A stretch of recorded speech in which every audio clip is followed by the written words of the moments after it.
అందరికీ నమస్కారం. పెళ్ళికి ముందు నువ్వు లేకపోతే చచ్చిపోతా అన్న రేంజ్ నుంచి అటో ఇటో పడి పెళ్లి చేసుకుని పిల్లల్ని కన్నాక నీ వల్ల నాకేం లేదు, నువ్వు ఏడైనా దూకి చచ్చిపో అనే రేంజ్కి వస్తారు కొంతమంది జనాలు. ఏంటక్కో ఏదో చెప్తున్నావు అనుకుంటున్నారేమో. జస్ట్ ఇప్పుడే పేపర్లో చూసాను ఒక న్యూస్.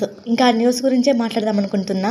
మీకు కూడా బోర్గా ఉందేమో అని ఇది మాట్లాడుతున్నా. ఇద్దరు చిన్నపిల్లలు ఉన్నప్పుడు ఇంట్లో ఆడవాళ్ళు ఉండక ఏం చేస్తారు చెప్పండి? ఒకరు స్కూల్కి పోవాలా, ఇంకోళ్ళు ఇంట్లో చూసుకోవాలా. జనాలు ఎలా తయారయ్యారంటే వెనక ముందు ఆలోచించుకోకుండా, నీ అన్న మాటలే కదా గుండెబలు చచ్చుద్దా బతుకుద్దు అని కూడా ఆలోచించుకోకుండా నోటికి ఏదొస్తే అది మాట్లాడేస్తూ ఉంటారు.